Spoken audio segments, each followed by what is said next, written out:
ƙasaitacciyar mace littafi na biyu. A littafi na ɗaya dai kun ji inda muka kwana saboda ƙarancin lokaci, to yanzu bisa iko da yarda na Ubangiji za mu ɗora a wurin a ci gaba da bayanin mu na sujjada idan an yi waɗannan halaye a cikin sallah. Wanda kuma ya karanta fiye da sura ɗaya ko kuma yana cikin wannan sura sai ya fita shiga wata surar a cikin sallah, ba komai a kansa kuma ba zai yi wata sujjada ba. Wanda kuma ya karanta sura a raka'o'i biyun ƙarshe da ake yin iya fatiha kawai, to shi ma ba komai a kansa in ya yi haka. Wanda kuma yana cikin sallah sai ya atishawa kuma ya ce alhamdulillah, shi ma ba komai a kansa, ba sujjadar komai. Haka kuma wanda ya ji ana ambaton manzon Allah sallallahu alaihi wasallam ko ya ji ana masa salati, shi ma ya yi a cikin sallah, wannan ma ba komai a kansa. Wanda kuma ya manta da wata sunna mara ƙarfi kamar kabbara ɗaya da makamancinsa, wannan ma ba komai a kansa, ba zai yi kowace sujjada ba. Wanda kuma ya musanya faɗin Allahu Akbar da sami Allahu liman hamidahu, shi ma ba komai a kansa, ba sujjada. Wanda kuma ya bar karatun alqunut a cikin sallah, nan ma ba komai a kansa, ba zai yi sujjada ba. Wanda kuma ya manta ɗaga hannu yayin kabbaran harama, ba komai a kansa, ba zai yi sujjada ba. Wanda kuma ya manta tasbihi a cikin ruku'u ko kuma a cikin sujjada, ya manta tasbihi, ba komai a kansa, shi ma ba sujjada. Allah shi ne mafi sani. Allah ya sa mu dace. Alhamdulillah, alhamdulillah, Allah mun gode maka.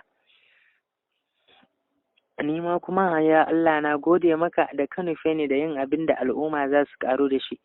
‘Yar uwa, kada ki sake kuma kada ki gajiya da sauraro ko karantawa, ki ce ke kai wannan littafi, mai wannan littafi ta fiye iya yi da surutu, ta nan kuma ta bullo, waye to bai san waɗannan abubuwa ba. ‘Yar uwa, akwai wanda bai sani ba, kar ki ce wai waye bai sani ba, akwai su da dama, dan da akwai wanda ya yi mini saƙo cewar wai ita amarya ce gashi kuma ta kwana da miji amma bata sanya za ta yi wankan tsarki ba. Kin ga waɗannan matsaloli? Ƙarya ne, ba zai yiwu a ce mutum ba zai kowa ya sani ba. Wata bata san niyyar da za ta yi ba yayin wanka, ita dai kawai ta san an ce ba da sabulu ake wankan ba. Wata kuma bata san maya ake wankan ba, ni kuwa ce mata na ke musulma ce? Ta ce wallahi musulma ce ita. Na yi mata bayanin abin da na sani game da wanka. Bayan ita kuma akwai waɗanda na ci karo da su da saƙonninsu, kusan mutum nawa, su ma dai wankan ne matsalolinsu, yadda suna buƙatar a koya musu yadda ake yi da kuma niyyar ɗin. To sai na yi tunani, idan har waɗannan suna neman taimako na, wasu ma ai suna nan ba su sani ba kuma suna tunanin yadda za su yi tambayan kada a yi musu dariya a tunaninsu. To shi ilimi ba haka yake ba, don ka yi tambaya akan abin da baka sani ba. Mutum nawa ne kuma waɗanda suke cikin irin wannan matsalar wanda ba za su iya tambaya ba kuma ba su iya abin ba. Wannan dalili ne yasa na yi littafin dare ɗaya. A lokacin da littafin dare ɗaya ya fita kuwa, na tattillo abubuwa na addini tun daga kan tsarki, alwala, wanka na haila, wankan janaba da na biki da dai sauransu. Fitar littafin nan ke da wuya kuwa muka rinka samun saƙonni da wayoyin mutane da text suna yi min tambayoyi ne waɗanda suka danganci farillan sallah, sunnoninsu, bayanin sujjadan ƙabli da sujjadar ba'adi da kuma yadda ake yin su da abin da yake kawowa a yi su ko a yi ba'adi. To ya kuma ake yin su? Menene shika-shikan sallah? Menene kuma shika-shikan musulunci? Na ci karo da tambayoyi iri-iri akan hakan da masu kuma roƙon a tallafa musu, a koya musu. To kuma hakan ne yasa sai na ga idan kuwa haka ne, ashe ai da shirme kaɗai nake yi. Zan kawo labarai waɗanda za su sa ku nishaɗi da farin ciki, ku ji daɗi a ranku, wasu kuma ya ba su tausayi, wasu ya ba su dariya, wasu kuwa har muguwan fahimta suke mini. Sai kaga suna aiko min da saƙo da kuma wani maganganu na banza cewar wai ai waɗannan abubuwa lalata mana tarbiyyar yara kawai kake yi. To magana ta gaskiya, wannan muguwar fahimta ce. Ga matsaloli nan a dankare da suka dami al'ummanmu, to shi yasa ne ma na ga ya kamata na yi iya ƙoƙarina, tunda cikin hukuncin Ubangiji dai Allah ya sa littattafan namu sun samu karɓuwa, jama'a suna muguwar fahimta, suna fahimta lallai, kuma shi yasa muka ga ya dace mu rinka sako abubuwan addini a ciki wanda zai yaye ma wasu duhun kan da yake damun su na abin da ba su sani ba. Sai kuwa da aka yi haka muka ga abin an samu abin da ake so din, jama'a suna fahimtarsa, sun ɗauki abubuwa da muhimmanci mai amfani kuma sun yi koyi da shi, sai kaga ya zamo sanadi ko kuma mujaza na shiriyar wasu da kuma gyara halayensu. Don Allah, duk inda aka ga kuskure a cikin bayanai na, don girman Allah ku gyara mini, domin idan ba ku gyara mini aikin nawa ba zai taɓa karɓuwa ya yi kyau ba, zai kasance gara ma ban yi shi ba. Kuma tabbas muddin ba a yi gyara ba, kaga kenan zai zamana duk masoyan da ake faɗa mu masoya ne, idan aka ga kuskure na ba a yi min gyara ba, ya tashi masoya ne na ƙarya. Zan iya ce ma ba masoya ba ne, maƙiya ne, tunda sun ga na yi ba daidai ba, ba za su min gyara ba, sun bar ni kenan na yi ta aikata ba daidai ba. To Allah dai ya sani, Allah ya sani ba mu yi da niyyar lalata tarbiyyar yaran kowa ba, ko kuma wasu, sai don kawai gyarawa da kuma tunatarwa, domin duk mutum ajizi ne, tare yake bai cika 10 ba, bare ni da ba kowan kowa ba, ba komai ba, ƙasƙantacce a wurin Ubangiji, bawan Allah mai dogaro ga Allah, mai takama da ƙaunar manzon Allah sallallahu alaihi wasallam, mai ji da takama da manzon rahama. A domin ka na samu ɗaukaka, har wasu ma suke ji da ni, suke mini waya, suke kuma kula da ni, suke jin za su iya komai a kaina, ko kuma su yi duk abin da za su yi saboda ni. Wasu kuma damuwansu su ganni da ido, dole ne zan yi wa kaina kirari, kuma dole na yi maka kirari ya Rasulillahi, ya haske mai haskeke haske, ya hasken da ya fi haske manzon Allah, ya hasken rahama manzon Allah, ya wanda ka haihu ranar litinin manzon Allah, ya wanda ya yi wafati ranar litinin manzon Allah, ya wanda ya shiga fadar Allah ba tare da ya cire takalmi ba manzon Allah kenan sallallahu alaihi wasallam. Kai ne shalele a wurin Allah manzon Allah, kai ne ɗan gata a wurin Allah manzon Allah, kai ne fa wanda Ubangiji ya ce tattako da takalmanka ka zo ya Muhammadu Rasulillahi sallallahu alaihi wasallam, ya wanda ya ga Ubangiji ya ganshi manzon Allah, ya wanda yake gani ta bayansa tamkar yadda yake gani ta gabansa manzon Allah, ya abokin mala'ika Jibrilu manzon Allah, ya wanda idan yana tafiya gajimare yake masa inuwa manzon Allah, ya wadda na fi ƙauna akan uwata manzon Allah, ya wanda na fi ƙauna akan ubana manzon Allah, ya wadda na fi ƙauna akan ‘yan uwa da abokai da dangi manzon Allah. Kai wallahi sai manzon Allah sallallahu alaihi wasallam, ganin wani wadda ba kai ba asara ne ya Rasulillahi, tsani da wani wadda ba kai ba gurguntaka ne ya Rasulillahi.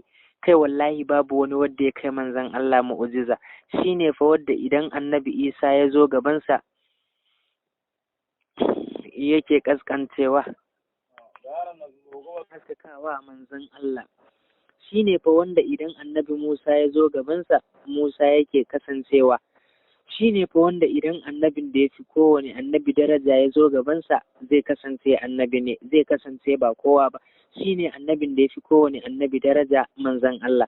Ganin wani ba kai ba asara ne ya Rasulillahi, ƙaunar wani ba naka ba wadda ba kai ba asara ne ya Rasulillahi, tunanin wani wadda ba kai ba asara ne ya Rasulillahi. Dole ne maka jinjina babba ɗan babba, ya wanda bishiya take zana sunanka a ƙasa a tambayi Halimatu Sadiya ya Rasulillahi, ya wanda maciji ya shaida da zuwanka a tambayi Abubakar Siddiqu, ko kuma a shiga kogon Hira ya Rasulillahi, a kankare mana zunubi domin ka ya Rasulillahi, a ba mu ruwa domin ka ya Rasulillahi, ya wanda Allah yake ba mu ruwa mai kyau domin ka ya Rasulillahi, domin ka aka sanya mana kowace cuta da maganinta ya Rasulillahi, samu da kai wadata, rashin ka talauci ya rasulillahi. Na gwanin wani ganawa gwani na gwanaye ya rasulillahi. Kaga shugaban da idan ya zauna a fadar Allah, Allah da kansa yake masa wahayi, yake masa magana da fadanci ya rasulillahi. Taka lafiya shugabana, taka lafiya shugaba abin girmamawa ya rasulillahi. Kaga shugaban da idan annabi Ibrahim ya kasa gane matsayinka kenan ya rasulillahi, cikin dubbai kai kadai ne ka je fadar Allah, ya baka abin da zai baka, ya baka abin da ma baka san da shi ba, ya baka abin da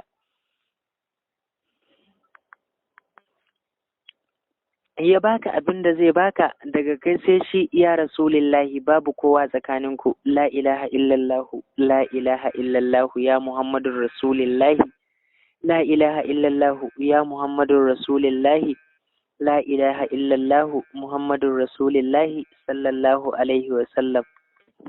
Allah dan Allah, Allah ka bar mu da ƙaunar manzon Allah sallallahu alaihi wasallam. Allah ka sa mu zamo 'yan sahun gaba a ceton manzon Allah sallallahu alaihi wasallam.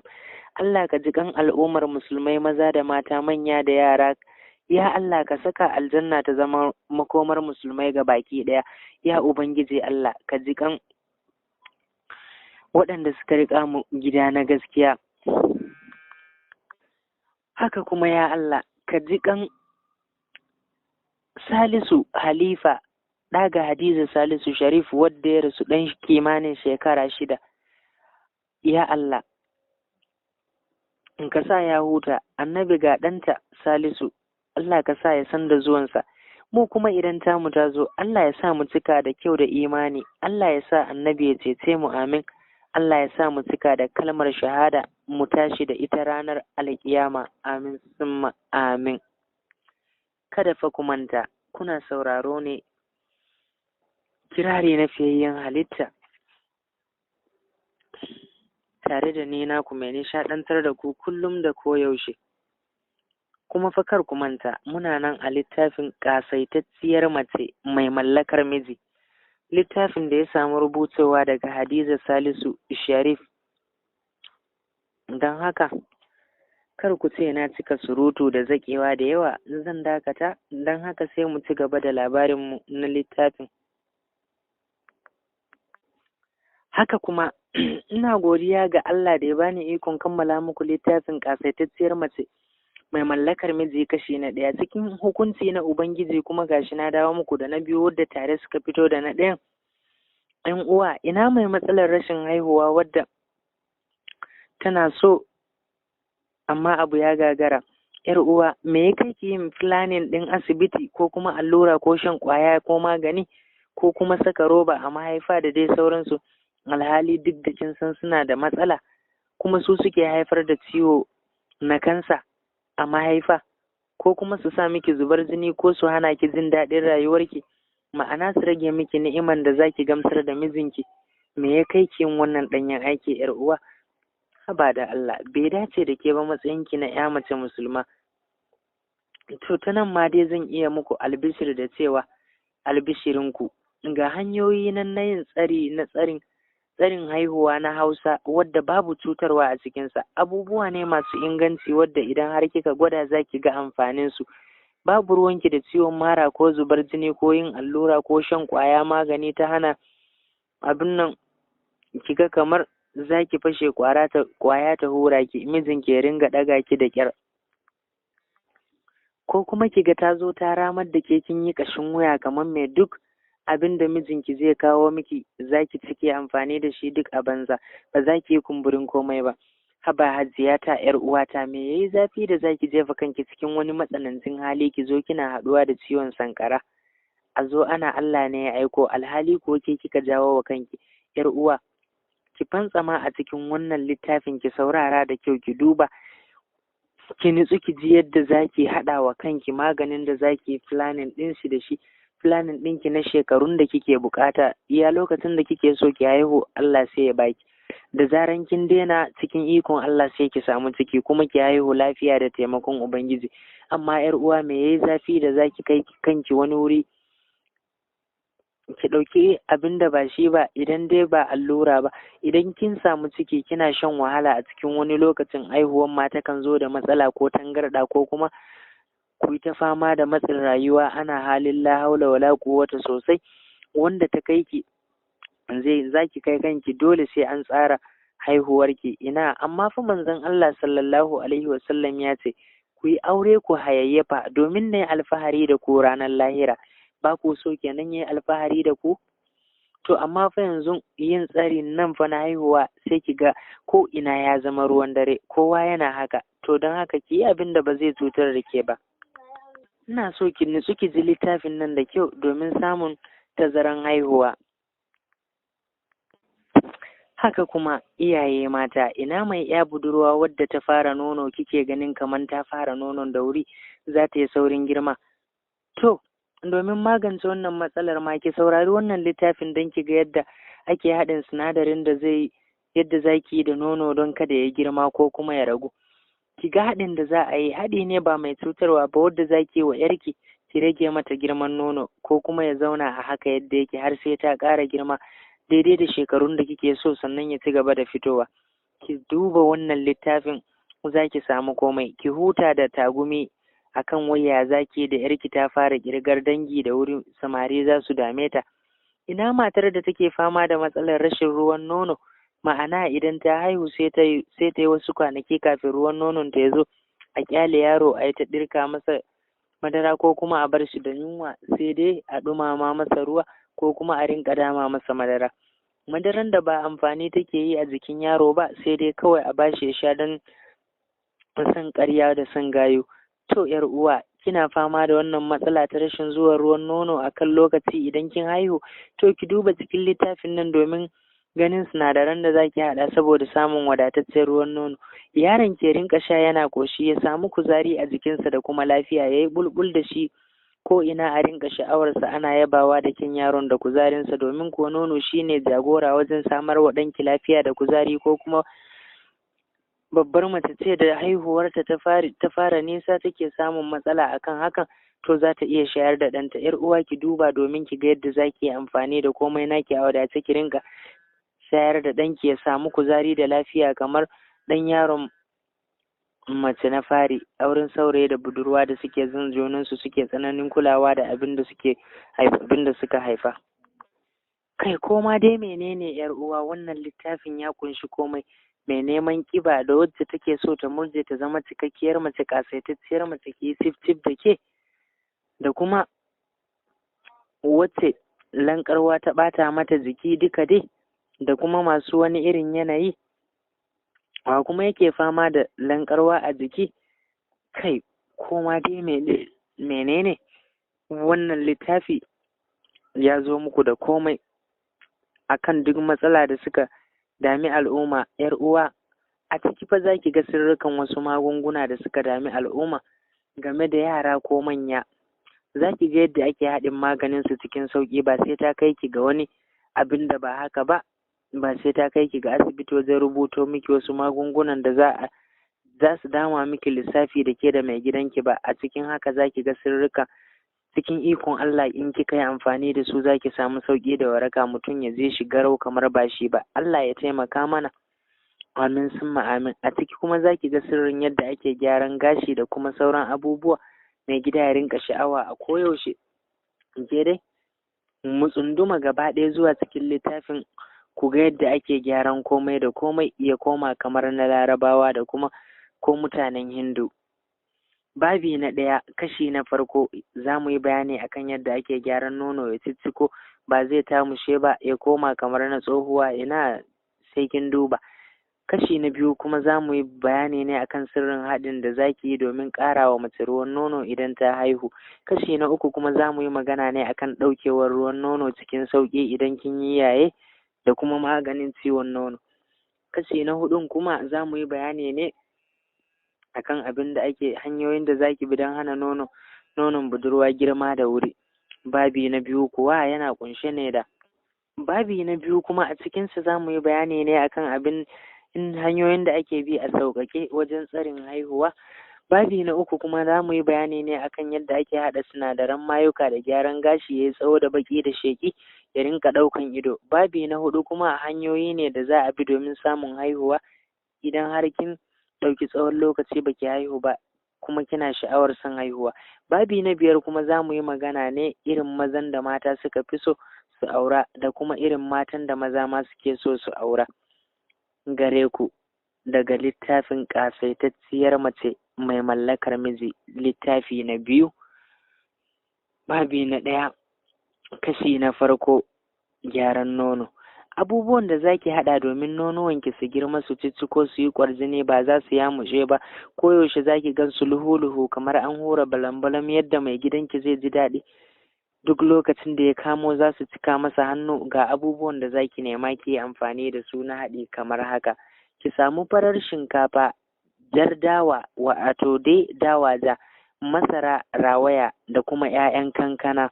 Abu 4 kenan: farar shinkafa, jar dawa, masara rawaya, 'ya'yan kankana. Idan kika samu waɗannan abubuwa ki haɗa su gaba ɗayan su ki zuba a cikin ruwa.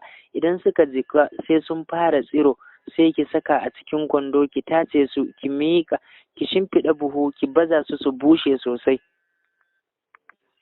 Bayan ya bushe sai ki bayar a kai inji a niƙa miki ya zama gari. Idan aka niƙa sai ki samu nononki mai kyau, kindirmo kenan, sai ki tsiyaya a kofi, ki ɗibi haɗin garin maganin nan ki dama ki riƙa sha. Ki miƙe tsaye ki sha, kina tsaye ki shanye shi. A tsaye ake shan sa, ba za ki zauna ba, ba a zaune ko a tsugunne ba, a tsaye za ki sha duk lokacin da za ki sha. Idan dai kina damawa kina sha a tsaye, za ki ga yadda komai naki zai haɗu, nonuwanki za su sauya, su girma kaman ba naki ba, su zama masu kyau. Idan kuwa kina buƙatan gyara da kuma ƙarin girman nono ne, abu na 2, sai ki nemi waɗannan abubuwa da za a lissafa miki su, ki haɗa su: gwanda, abarba, mangoro. Idan kika samo waɗannan abubuwa, ki fere su dukansu, ki yayyanka su ƙanana-ƙanana, ki shanya su bushe. Idan suka bushe sai ki zuba ruwan ɗumi a kofi, ki ɗibo su, gwandan nan da kuma abarba da mangoro busassun nan, sai ki zuba a ruwan ɗumin nan. Idan kika zuba a ruwan ɗumin nan, ki rinƙa shan su a haka. Su ma za ki yi mamakin yadda za su ƙara miki girman nonuwanki da kyansu. Idan kuma so kike nononki su girma, kuma idan ba kya so su zube, to ga yadda za ki da kuma haɗin da za ki nemi abubuwan da zan lissafa miki kamar haka. Na farko, ki samu nonon farar saniya, ki samu cikui murfi 3, ki samu garin alkama, ki samu madaranki mai kyau. Idan kika samo wannan, na farko cikui ɗin nan da garin alkama za ki haɗa su ne wuri guda da nonon farar saniya. Idan kika haɗa, sai ki rinƙa damawa da madara mai kwakwa kina sha, kina kuma shafawa a nonon naki. 'Yar uwa, za ki sha mamaki ki ga yadda nononki za su girma, kuma ki gansu a tsaitsaye kam da su. Abu na gaba kuma da za mu yi bayani akan haɗin ƙarin girman nono na 4, ki nemi abubuwan da zan faɗa miki kamar haka: nonon jar akuya da kuma zuma da jar kanwa. Idan kika samo nonon jar akuyan nan, ki haɗa ta da jar kanwan nan, sai ki saka zuma a ciki. Duk sanda za ki kwanta bacci da daddare, ki rinƙa shafawa akan nonon naki. Za ki sha mamaki yadda za su rinƙa girma, gwargwadon iya shafawarki gwargwadon girmansu. Sai kin ga girman nan ya isa yadda kike buƙata, sai ki daina shafawa. Idan kika ci gaba da shafa, zai ci gaba da girma ne. Idan kin ga sun kai yadda kike so, sai ki bar shi haka. Idan kuma kina buƙata ne na ƙarin girma har a yanzu, ki nemi abubuwan nan da za su biyo cikin lissafi na, ki haɗa kamar haka: farar shinkafa, saiwar bagaruwa, busasshiyar aya. Idan kika samo waɗannan abubuwa, ki daka farar shinkafan nan ta daku ta yi laushi lukui, ki daka saiwar bagaruwan nan ma. Idan ta daku ta yi laushi lukui, ayan nan ma ki daka ta daku ta yi laushi. Sai ki haɗa garin waje ɗaya ki ajiye, ki samu nono wato kindirmo mai kyau, sai ki rinƙa ɗiba kina damawa da nonon kina sha. Za ki sha mamaki, 'yar uwa. Wani haɗin kuwa shine ki samu gero da alkama da jar masara da farar shinkafa ta Hausa, ki haɗa geron nan da alkaman nan da jan masara da farin shinkafan nan ba sai kin surfa su ba, ki bayar a kai inji dukansu a haka a haɗa miki su, a niƙa miki su, sai ki samu nono kindirmo ko madara. Idan aka niƙo ki tankaɗe su, in sun yi laushi sai ki rinƙa zuba garin kaɗan a kofi kina zubawa da madaran nan kina damawa kina sha. Za ki sha mamaki yadda za ki ga ƙirjinki ya ciko. Bayani na 7 kuma haɗi na 7 waɗannan ‘yar uwa abin da za ki haɗa ne ga su nan kamar haka. Za ki nemo yansun da kuma hulɓa, ki rinƙa shan yansun da ruwa kina shafa hulɓa kuma akan nonon naki. Za ki ga yadda za su ƙara girma kuma su ciko sai sun baki mamaki. ‘Yar uwa, duk abin da kika ji mun ambata a nan na haɗin wani magani, idan baki san shi ba ki nemi ƙarin bayani ko kuma ki nema a kawo miki shi, don kada ki je ki yi ba yadda aka ce ba, ko kuma ki je, domin kin san mutane a yanzu babu tsoron Allah a zukatansu. Kin je kin tambaya ma a baki wadda ba shi ba, wani saboda baya son ciniki ya wuce shi ma zai baki abin da ba shi kike so ba, ke kuma baki san shi ba. Don haka za ki iya neman ƙarin bayani domin a yi miki bayani akan abubuwan da za ki nema na haɗi. Saboda kin san rayuwan sai a hankali, wasu ba su da tsoron Allah. Sirrin abubuwan da suke ƙara wa mace ruwan nono idan mace ta haihu ya zamo ba ruwan nono a jikinta, to ta saurara ta ji bayanan da za mu yi. Na ɗaya daga cikin waɗannan za ta iya samun ruwan nonon da za ta sha da jaririnta insha Allahu. Yanzu za mu shiga kashi na 2 na bayananmu. Haɗi na farko da za a yi, idan mace ta san tana buƙatan hakan, to ta riƙa shan al'anisun da ruwa kwanaki kamar 3 za ta ɗauka tana haka, za ta wadatu da ruwan nono ya yi ta zuba, jaririnta ya samu wadataccen abinci. Sai ki gwada ki gani ‘yar uwa da yardan Allah. Haɗi na 2 kuma, ki nemi waɗannan abubuwa kamar haka: alkamun da zuma da man shanu. Idan kika samu alkamun da zuma da man shanu, ki haɗa su waje ɗaya ki rinƙa sha. Za ki sha mamaki ‘yar uwa, zai miki aiki lokaci guda ya ciko miki da ƙirjinki ya wadaci jaririnki yadda zai sha ya ƙoshi.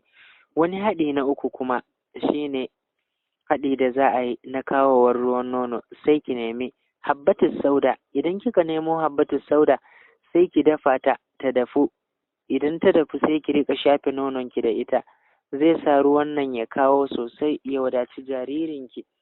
Abu na gaba kuma haɗi na 4, wani haɗi na kawo ruwan nono ga wacce ta haihu, shine ki samu hulɓa. Idan kika samu garin hulɓa kika dafa ta da ruwa, a ranar za ki rinƙa sha. Kada ki sha ya wuce kofi 2 a rana, kuma ki tabbata kofi 2 kike sha a rana. Za ki sha mamaki ‘yar uwa, insha Allahu zai miki aiki lokaci guda.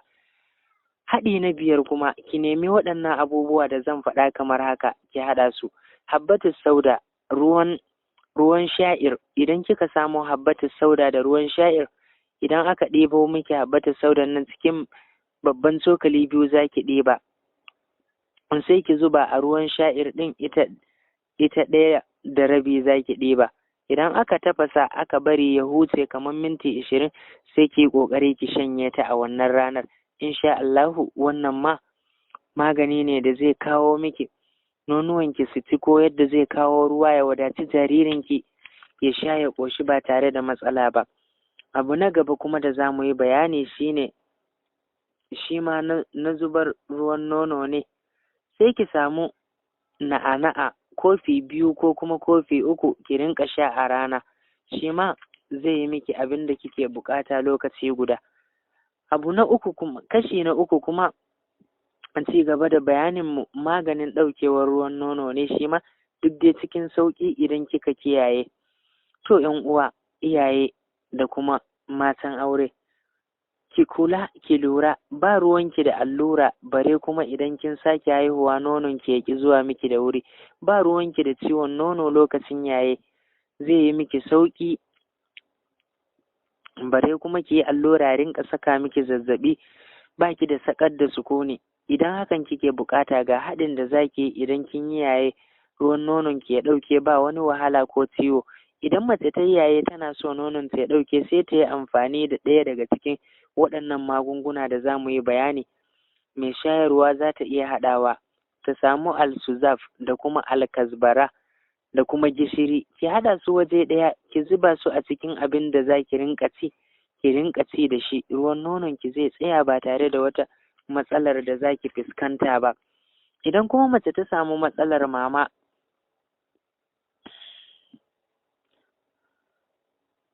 yana baki matsala, to ki samu mamar rogo, wayo Allah, a yi afuwa, maman nonon rago kenan fa nake nufi, sai ta sha, ki rinka shafawa akan nonon naki, shi ma insha Allahu zai ɗauke miki wannan matsalar.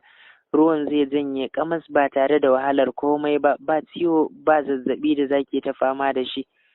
Ki gwada ki gani yar uwa, hanya mafi sauki ta samun janyewar ruwan nono idan kin yi yaye. Idan kuma mace ce mai shayarwa, sai kuma ki samu hulɓa, ki rinka shafawa akan nonon naki, ruwan nonon zai ɗauke ya janye ba tare da kin yi fama da ciwon nono ba. Wannan ma ki gwada yar uwa, za ki sha mamakin yadda zai miki aiki. Maganin da za ki haɗa kuma idan kina fama da ciwon nono koyaushe, to shi kenan. Idan mace tana fama da ciwon nono, akwai buƙatar ta yi amfani da ɗaya daga cikin waɗannan. Ki samu na'ana'a, a dafa miki na'ana'an nan, ki rinka gasa nonuwan nan naki da ruwan na'ana'an nan a rana, da safe da rana da kuma dare, na tsawon kwanaki 3 ko fiye da haka. Insha Allahu za ki rabu da matsalar ciwon nono, ki samu lafiya. Kashi na 4 kuma, hanyoyin da ake bi domin hana nonon budurwa girma da wuri. Idan ba kya so yarki nonuwanta su girma da wuri, wato su zama manya-manya, gashi kuma ita tana ƙarama, to sai ki yi abu ɗaya daga cikin abubuwan da zan lissafo miki. Na farko, jinin kwaɗo. Na san dai kun san kwaɗo. Idan kika samu jinin kwaɗo aka shafa akan nonon nata, to ba za su yi mugun girman nan ba, su yi manya-manyan nan. Kun san dai akwai wasu yara waɗanda za ki ga tun suna ƙanana, Allah ya yi musu baiwar nono, za ki ga kafin su gama girma su zama budurwaye 'yan mata, nono ya cika ƙirjinsu tamkar zai fashe. Samari kuwa 'yan bana 7 za ki ga sun fara yi wa yarinya ta a kanta da zarar sun ganta cikakkiya. To da Allah yar uwa, idan uwa ta ga abin zai dame ta, yarinyar ta za ta zama wani yanayi, tana bin samari, kuma ta ga da sauran lokaci ba ta girma sosai ba kuma tana karatu, to sai ta ɗauki matakin rage mata shi, domin su ma su samu zaman lafiya daga ita har yarinyar tata. Allah ya samu dace. Hanya ta biyu kuma da zaki bi shine wadda za a bi don hana nonon yarki girma sosai. Idan aka cakuɗa, ki cakuɗa kammun da ruwa, ki rika shafa mata akan nonon ɗin, to nonon ba zai yi wannan mummunan girman ba.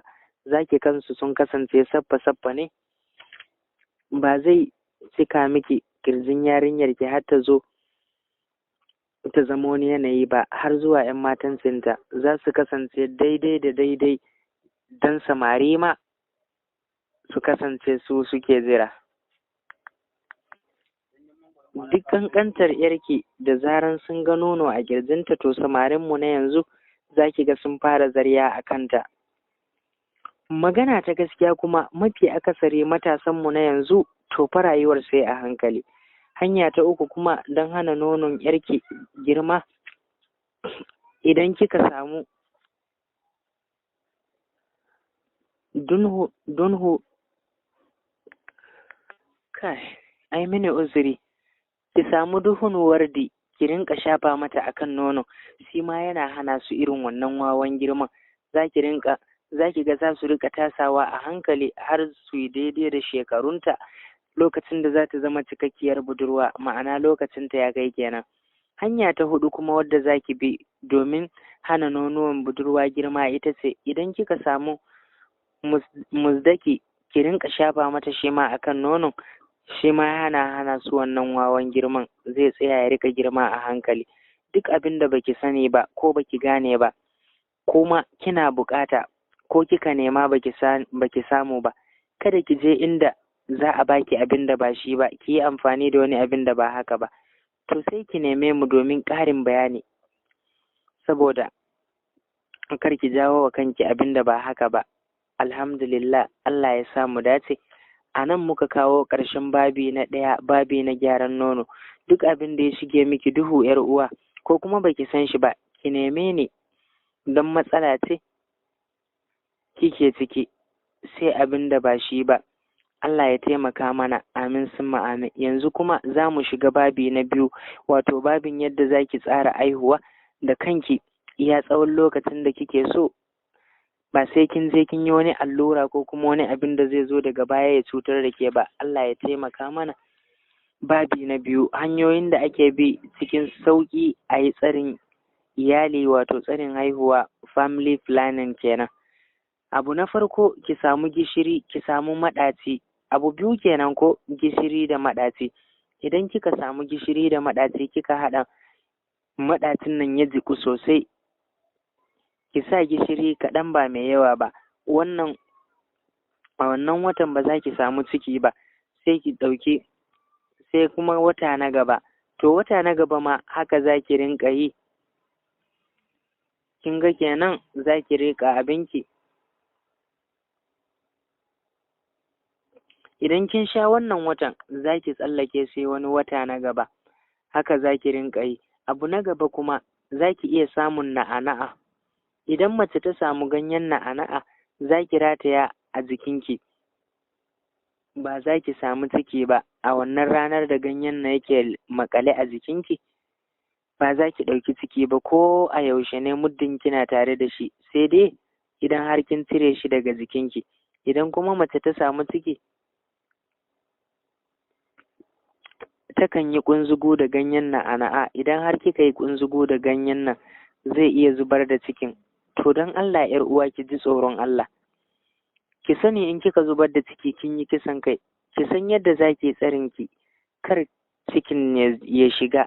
In ya shiga, shawari kawai ki bar shi. Muddin kika zubar, wallahi kin sani kin ɓata lahiranki ne, kuma za ki gamu da mahaliccinki. Shi kenan. Abu na gaba kuma, za ki iya samun ganyen garahunu.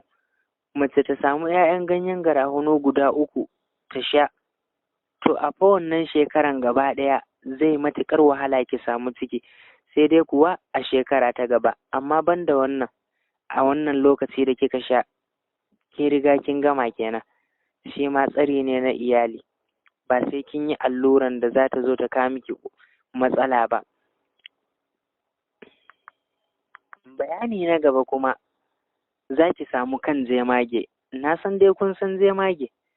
Idan mace ta samu tsuntsun nan, wato jemage, ta samu ta yanke kanshi, ta sa a ƙarƙashin filonta. Wannan ma yana hana samu, kuma muddin yana ƙasan filonki koyaushe, idan mai gidanki zai tara da ke, kika sa a ƙasan filon da za ki kwanta, to tabbas ciki ba zai taɓa samuwa ba. Ana samun busasshen kansa ma a wajen masu sayarwa, masu farauta, ko kuma masu sai da magani irin na ganye-ganyen nan. Abu na gaba kuma, ana iya samun na'ana'a. Idan kika samu na'ana'an nan kika jiƙa ta jiku, sai ki rinƙa shan ruwan. A duk ranar da zaki kwanta da mai gida, muddin kika yi haka, to ciki ba zai shiga ba. Kin ga kenan idan kika yi haka, kina shan, ba ke ba ɗaukar ciki, kuma ba zai cutar da ke ba. Shi kenan ba za ki samu ciki ba sai lokacin da kika shirya ma aihuwa. Amma fa kada ku manta da hadisin manzon Allah sallallahu alaihi wasallam da yake cewa, ku yi aure ku hayayyafa, domin na yi alfahari da ku ranar alkiyama. To, ba ke so a yi alfahari da ke kenan? Shi kenan. ‘Yar uwa, kin san wake na dafawa ko? To shi ma yana ɗaya daga cikin haɗin.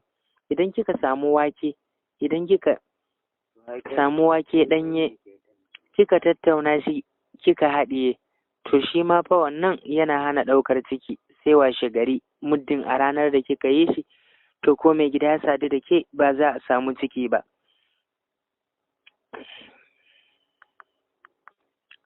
Abu na gaba kuma shine yar uwa, kashin zomo.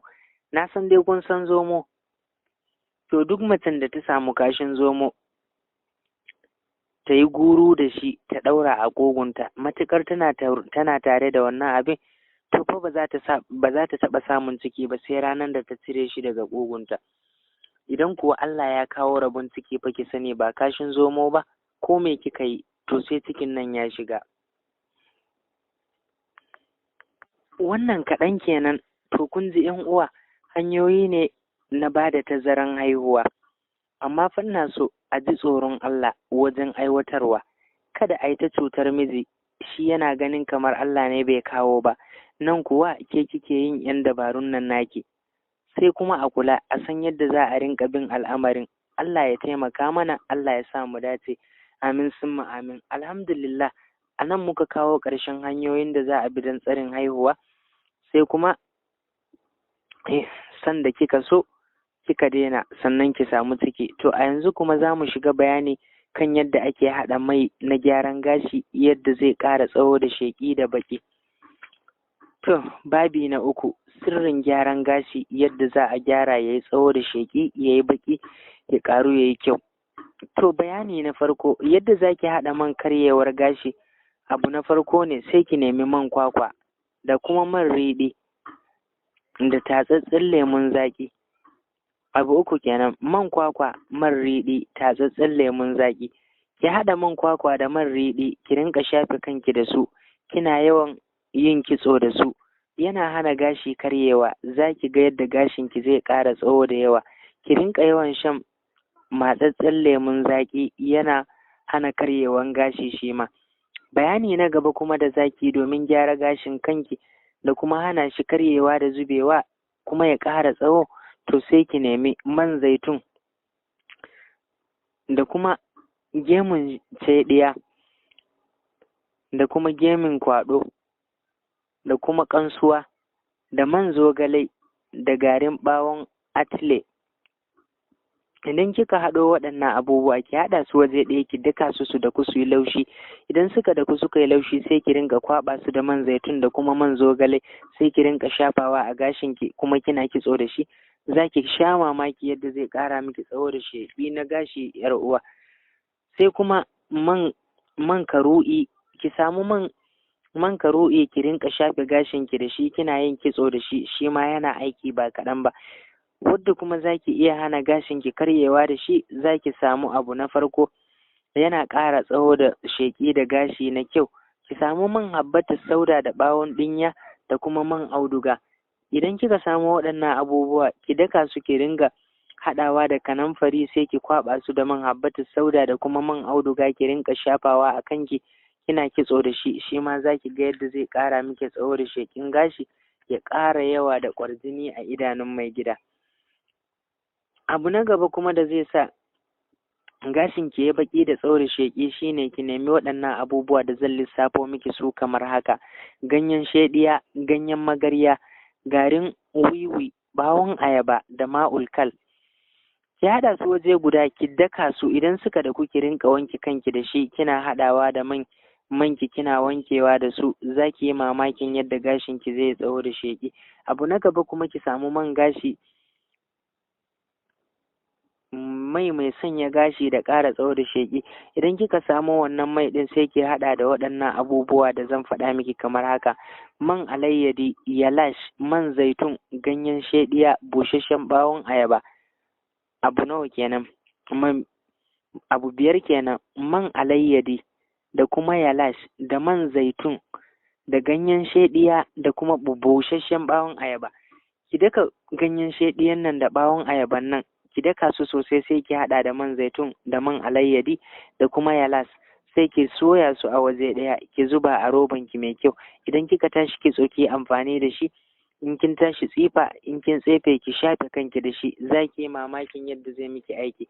Wanda kuma kike so ki ƙara tsawon gashinki da bakinsa da sheƙi, sai ki nemi waɗannan abubuwa: ɓawon atile da kuma gemun shediya da kuma bahur ki daka su waje ɗaya su yi laushi sai ki zuba a cikin man kitson ki rinka shafawa a kanki, za ki sha mamaki. Ta yadda kuma ake haɗa man gyaran gashi ya yi tsawo, sai ki nemi abubuwan nan ma'ulkal da kuma subka da baƙin algarif da kuma shuni da yalash da hydrogen ki haɗa su waje ɗaya, ki cakuɗa su, ki rinka ɗiban hydrogen nan murfi ɗaya kina sawa a ciki a leda kina jujjuya shi. Idan kika juya za ki rinka shafawa da a gashin kanki, za ki ga yadda gashin kanki zai baki da sheƙi kamar na mutanen Indiya. Wani sirri kuma na daban da za ki haɗa shi ne ki samu gurji, kanamfari, ganyen magarya, man zogale, turarenki mai kyau mai ƙamshi, sai ki haɗa waje ɗaya ki cakuɗa su ki rinka shafawa a kanki, za ki yi mamakin yadda zai miki aiki. Wani haɗi kuma na gyaran gashi shine gemun shaiɗiya, habbatus sauda, yalash, yambo, man kwakwa. Ki haɗa waɗannan abubuwa ki daka su, ki daka gemun shaiɗiyan nan ki zuba a ciki, ki zuba yalash, ki saka yambon nan a ciki kaɗan, ki haɗa su ki jujjuya ki rinka shafawa a kanki. Idan kika yi kitso da shi za ki sha mamaki yar uwa. Wannan kenan haɗin da za ki yi kuwa domin gashin ki ya ƙara kyau da tsawo da sheƙi.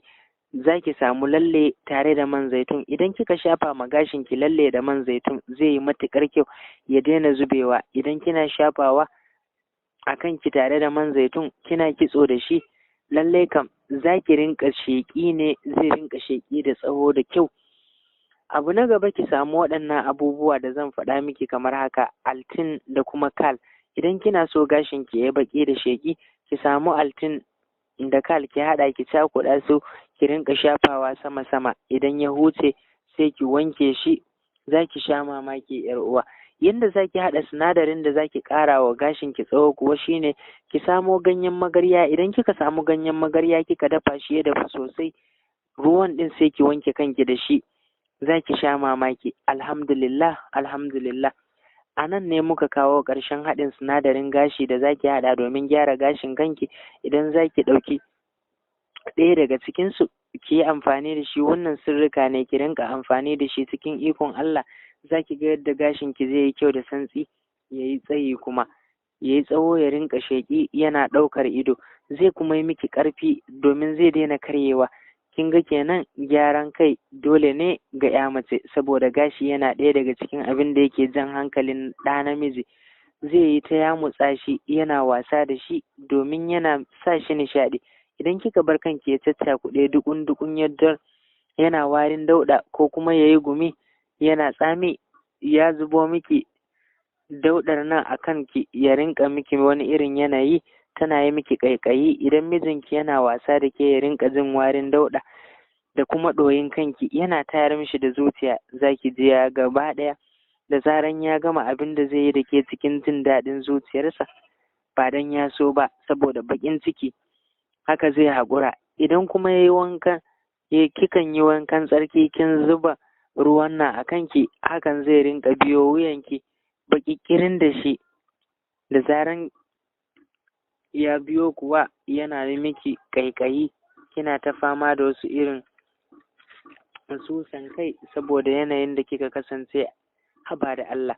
Amma yar uwa hajiya ta, idan kika gyara kanki yana sheƙi da walwali, yana tashin ƙamshi, kika gama gyaran kan nan naki, kika zo kika masa turaren gashi da kitso, kika turare shi, kika ji yana wani tashin ƙamshi na daban, kiga yanda mai gidanki zai rinka yamutsa shi, yana tura kansa da hannunsa cikinsa, yana shakar ni'imantaccen ƙamshi tare da limshe idanunki. Za ki ga kin hargitsa masa lissafi da daddaɗan ƙamshinki, tare da koyaushe yana kasancewa tare da ke. Kin ga kenan kin raba shi da fitan dare har abada, kamar yadda kuka sani a rayuwa komai da kishiyarsa. An ji abubuwan da ake haɗawa domin samun tazaran haihuwa, wato tsarin iyali.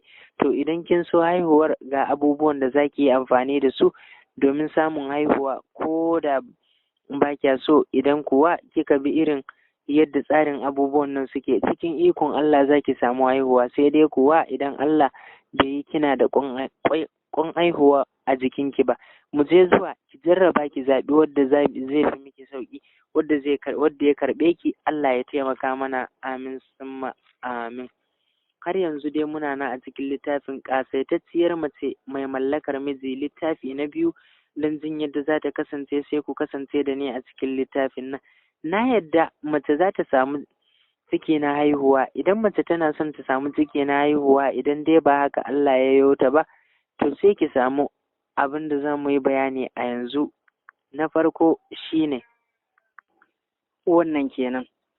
To abu na farko da za ta yi bayani da shi dai sirri na ɗaya, na yadda mace za ta samu ciki na haihuwa, idan mace tana son ta samu ciki ta haihu, idan dai ba haka ba, idan ba haka Allah ya yo ta ba, to sai ta samu garin hurmul. Idan ta samu garin hurmul ta dafa shi da ruwa, idan ta dafa shi kafin ya tafasa sai ta sauke, idan ta sauke shi ta sirka shi da ruwa daidai yadda za ta iya shiga ciki ta zauna.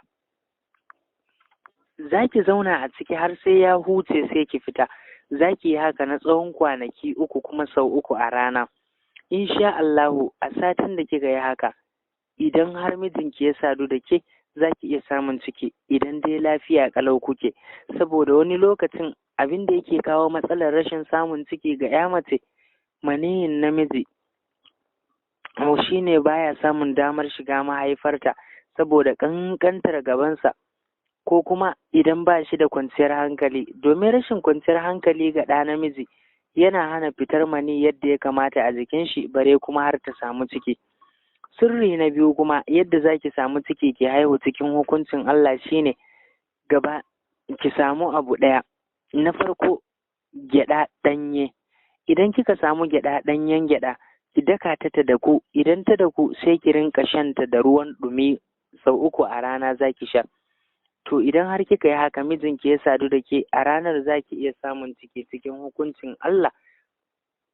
Da zaran mace ta yi haka domin samun ciki na haihuwa, ranar kuwa ta rinka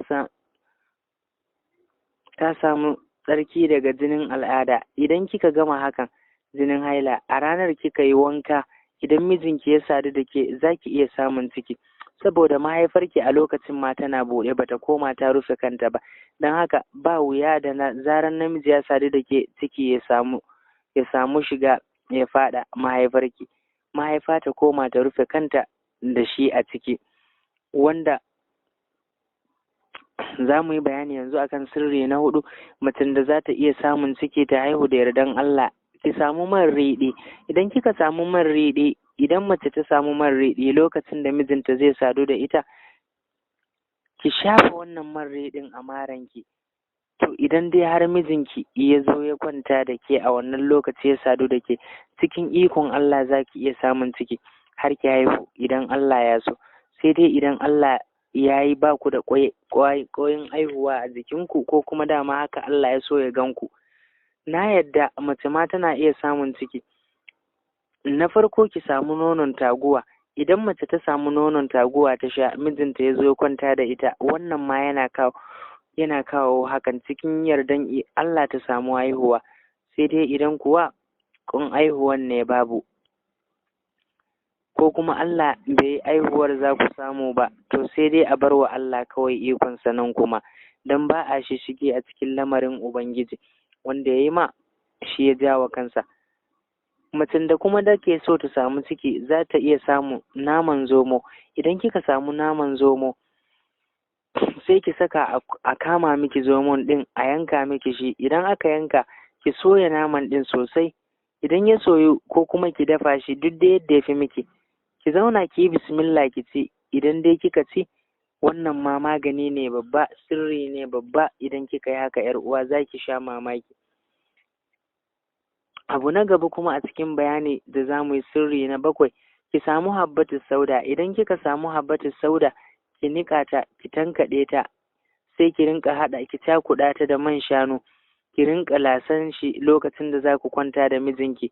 Za ki yi haka na tsawon, za ki lashe shi sau 3. Za ki yi haka kwaɓaɓɓiyan habbatus saudan nan da kika haɗa da man shanu. Idan mijinki ya sadu da ke a wannan lokacin da kika lashi man shanu da habbatus sauda, idan Allah ya yarda za ki samu ciki. Idan kuwa lafiyanki kalau ne, to bayani ya ƙare. Za ki ga yadda za ki samu cikinki da yardan Allah. Da zaran mai gida ya sadu da ke, zai ɗebe ki ya samu, ku kasance cikin shauƙi. Za ki ji kun samu biyan buƙata. Allah ya taimaka mana akan niyyarmu na alkhairi. Allah ya watsa aniyarmu ta banza da za ta kai mu ga halaka. Amin summa amin. Yadda kuma mace za ta yi ta samu ciki da izinin Allah shine kamar haka, kuma ki haifi abinki. Ki samu ɗanyen dankali. Idan kika samu ɗanyen dankali sai ki samu miyar kuka. Idan kika yi haka, kin san dai dankali na Hausa. Idan kika same ta, ki daka ta ta yi laushi a ɗanyenta. Idan kika daka ta, ki rinka ci. To idan har mai gidanki ya kwanta da ke, to wannan ma babban sirri ne. Haka kuma idan kika sha miyan kuka a ranar, kika yi ta shanta, idan mijinki ya kusance ki, ya sadu da ke, to idan dai da rabo sai an samu ciki. Kada fa ki manta, idan kika sha miyan kuka kika yi brush, kada ki je wa mai gidanki da warin baki. In kin sha ki yi brushin tukunna, sai ki je wajen mai gidanki ki wanke bakinki tas. Kin ga ai zai fi jin daɗin yin kiss da ke. Ku fa yi haƙuri, kada ku ce na yi muku azarbaɓi a lamarinku. A yi haƙuri, domin a zahirin gaskiya yanzu ba kowace uwa ce za ta yi ma ‘yarta bayani na abin da ya shafi lamari na auratayya ba. Wai kunya, ke ba ki ma ‘yarki bayani ba, sai ki ga kawai kun aurar da ita. Abu ɗaya za ka je a yanzu wasu iyayen suke cewa ki masa ladabi da biyayya. Magana ta gaskiya wannan ba shi ba ne. Ke uwa, matsayinki na uwa, ya kamata ki san matsalar ‘yarki lokacin da ta zo yin aure. Ki sanar da ita abubuwan da ya kamata na aure. Matsayinki na uwa, ki kasance mata tamkar ƙawanta, tamkar aminiyarta. Ki ba wa ‘yarki shawarin da ya kamata. Ki sanar da ita menene aure, shine daidai. Ba wai ki tsaya wai ke kina jin kunya ba za ki mata bayani ba. Da zarar mace ta yi abin da ya kamata, shi kenan. Abu na gaba kuma shine sirri na 9. Ki samu cibiyar jariri wacce idan an ɗaura ta, wacce an ɗaure ta da zare ana gasawa, wacce kuma take wadda take dab da gutsurewa ta faɗi, to ita nake nufi. Idan kika samu, sai ki jiƙa ta a cikin kwai. Ki samu kwanki ƙwaya ɗaya mai kyau, sai ki kaɗa ta kaɗu, sai ki haɗa da shi, ki ɗauka ki kunzugu da ita. Bayan awa ɗaya sai ki cire. Lokacin da za ku kwanta, mijinki zai sadu da ke kenan. Idan kika ga ya kusa, saura lokacin da ya kusa kaɗan, za ki saka. Da zaran ya kai kamun awa ɗaya sai ki cire. Da yardan Allah za ki iya samun ciki. Za ki sha mamaki, za ku ji daɗin saduwa dukanku. Wannan kenan. Sirri na 10 yadda mace za ta yi domin maganin haihuwa. Ki samu duhunuwar da kuma kashin dabbobi. Idan dai aka haɗa waɗannan abubuwa, aka kwaɓa, aka daka kashin dabbobi, aka haɗa da shi da duhunuwar aka kwaɓa, idan namiji ya shafa a gabansa, yana ƙara masa ƙarfin gaba, ya taimaka masa wajen jima'i har ku samu abin da kuke so. Da zaran kuma an yi bayani, sirri na 11 da mace za ta yi amfani da shi domin samun haihuwa. Yayin da mace take kwance da mijinta, idan har zai sadu da ita, to idan ta rinka karanta istighfari lokacin da zai sadu da ita, tana karantawa a zuciyarta, astaghfirullah alazim, la ilaha illa huwa wa atubu ilaihi, astaghfirullah alazim.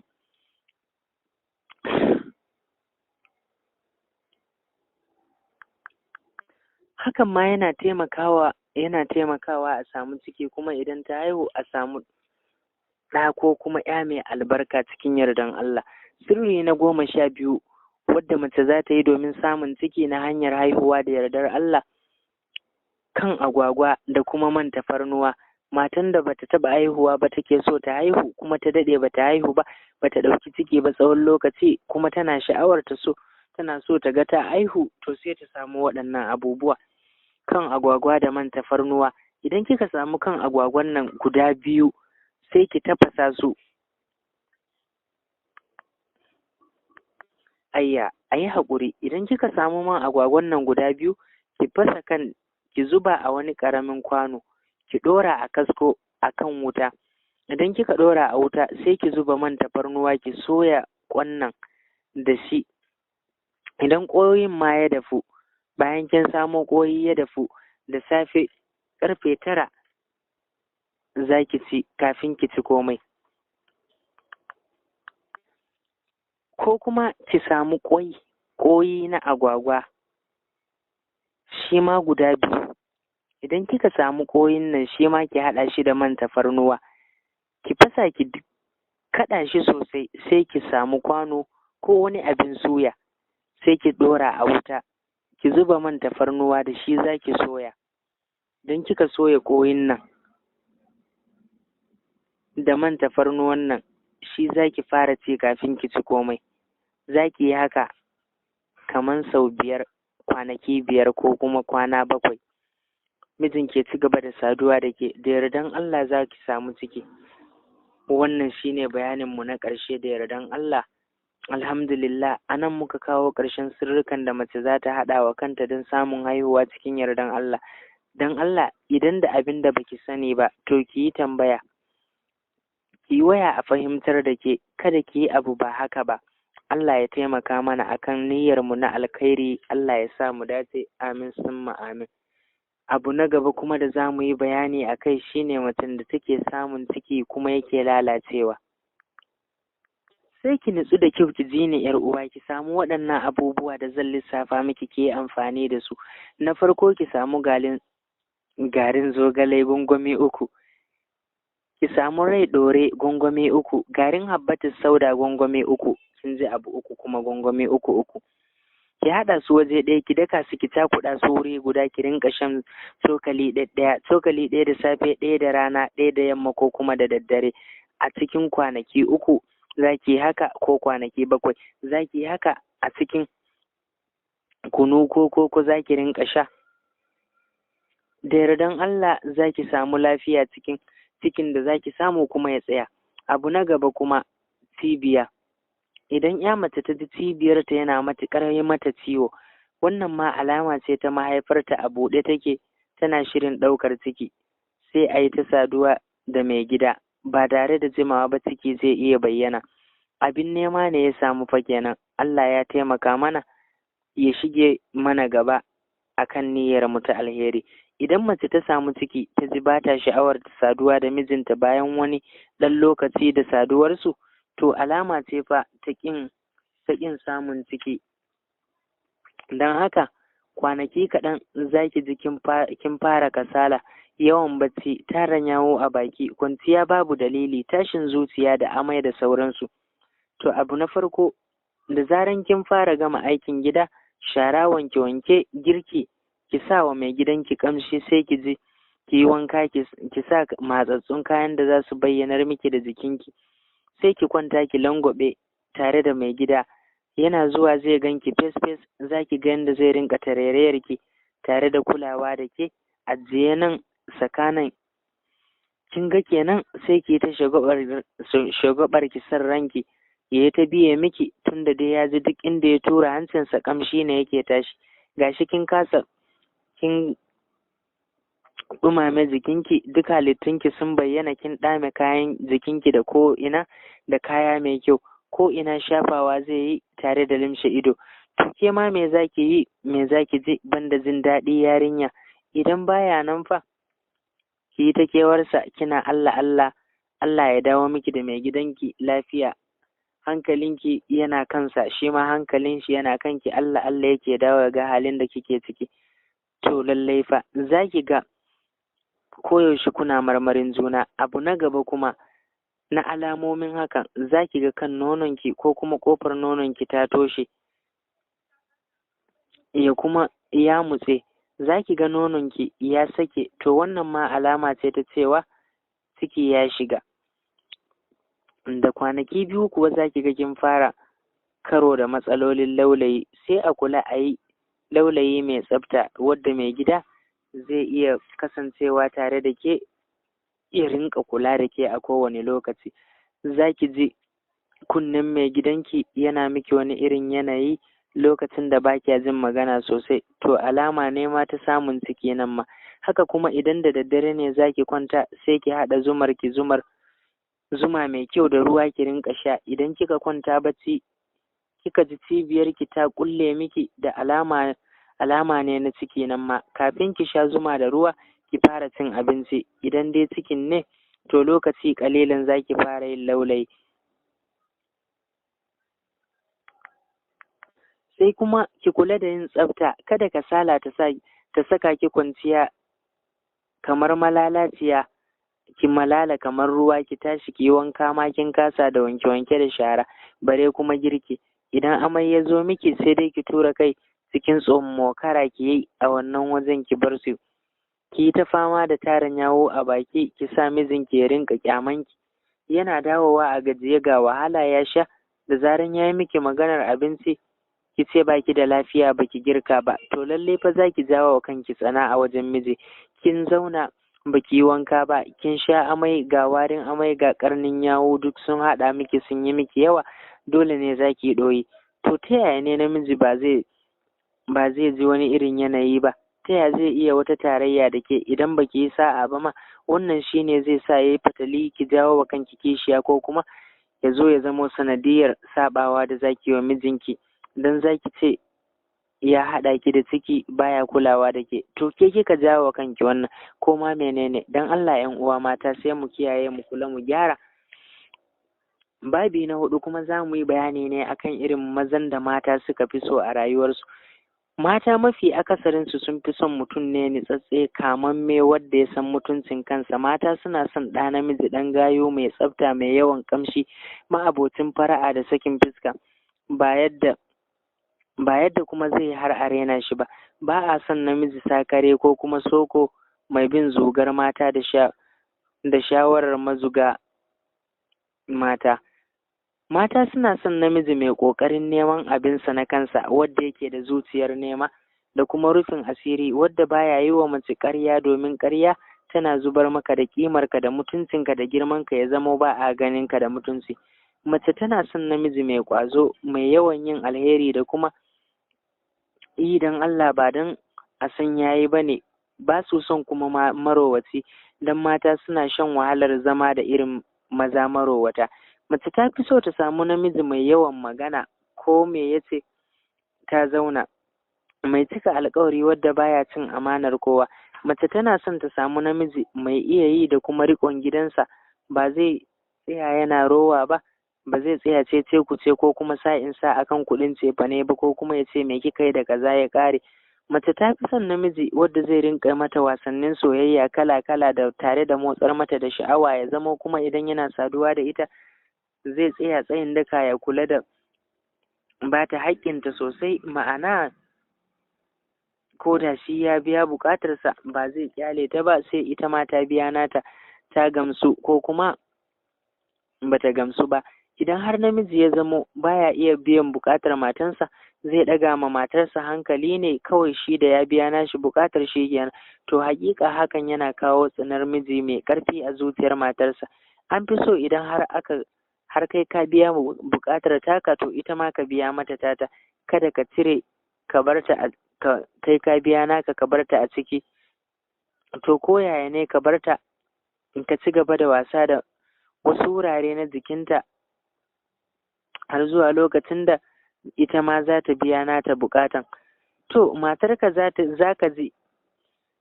ji tana ƙara son ka, har ta rinka maka biyayya sosai, domin tana tsoron kada ka sake ta. Domin idan ka sake ta, tana tunanin samun mijin da zai iya maye mata gurbinka, ya gamsar da ita kamar yadda kai kake. Saboda mata suna son namiji wadda baya saurin gajiyawa, baya saurin kawowa, wadda zai iya bi da su har su gamsu, su ma su biya buƙatarsu da kansu. Wannan shine gwarzon namiji a wajensu. Amma fa ba su son namiji kalalabu, wadda baya iya wani abin kirki, wadda da wuya ma ya ji shi cikin shauƙi nan take, kawai sai dai kaga ya gama abin da zai. To matarsa za ta rinka jin haushinsa ne kawai, ya ji wani irin yanayi, tsana kuma zai biyo baya. Daga nan tsanansa zai shiga ranta, ta kasa masa biyayya yadda ya kamata. Idan ka kasance hakan kake, to sai ka yi magani, ka haɗa domin ka zamo kai ma mai kuzari, ka zamo gwarzon namiji a wurin matanka, ka zamo ɗan lelen mata. Sai ka nemi tafarnuwan kwari da kanamfari. Akwai wata ciyawa da ake kira da tafarnuwan kwari. Idan ka same ta sai ka daka ta da kutai laushi lukui-lukui, sai ka ɗebe ta cikin cokali 7. Sannan ka samu kanamfari shi ma a daka shi ya daku lukui-lukui, a ɗeba babban cokali 3. Akwai wani abu da ake kira da shi Mary, shi kuma sai a ɗebe shi cikin babban cokali 2.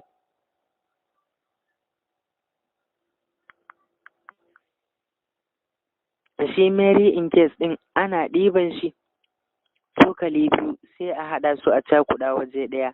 Idan za a yi amfani da maganin sai a ɗebe shi cikin ƙaramin cokali a sha, ƙaramin cokali guda 2 a zuba a shayi ko a ruwan shayi a sha, ko kuma a ruwa mai ɗumi kawai.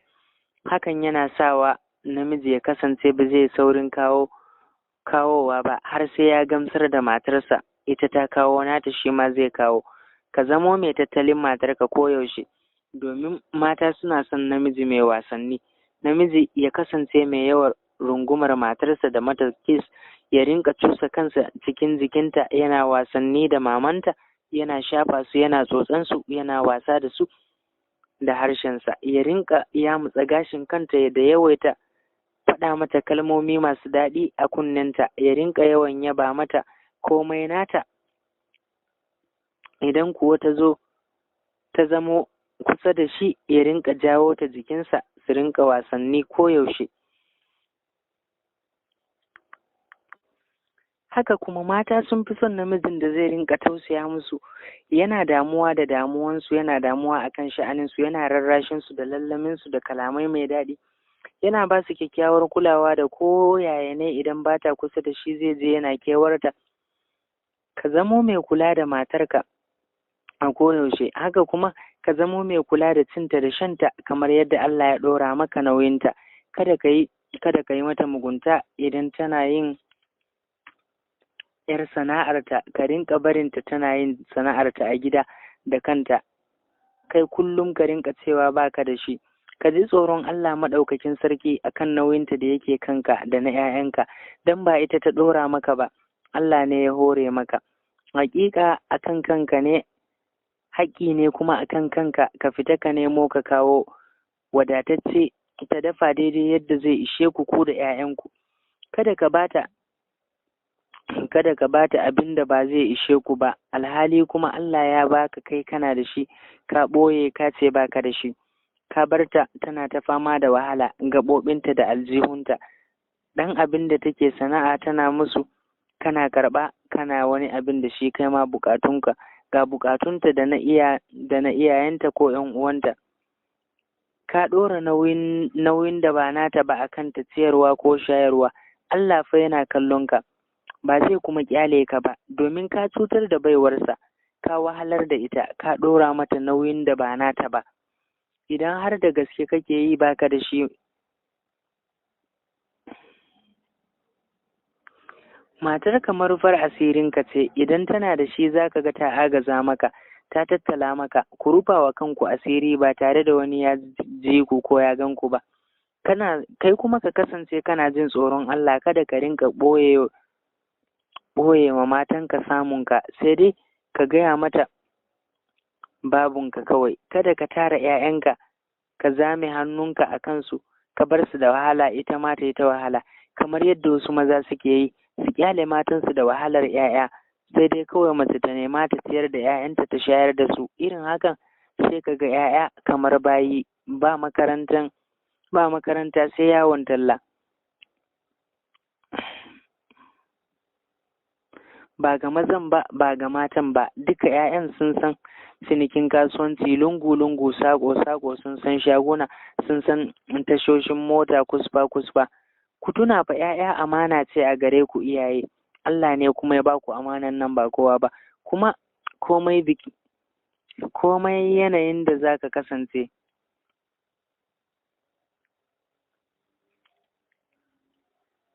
komai fa idan ka gan shi daga Allah ne.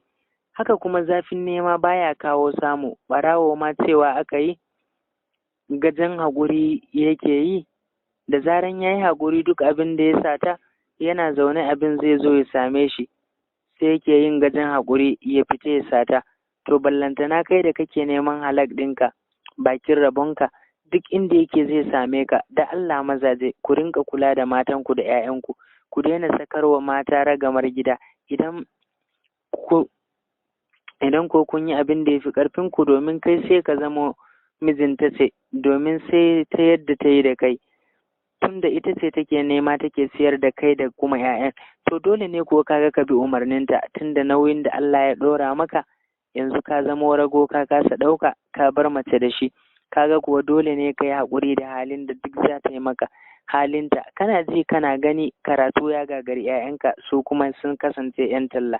Allah ya kiyaye. Allah ka yi mana maganin matsalar mu, ka zame mana gwarzon, ka yi mana maganin damuwar mu, kai kuma ka miƙe ka zama gwarzon namiji tsayayye a gidanka. Abinda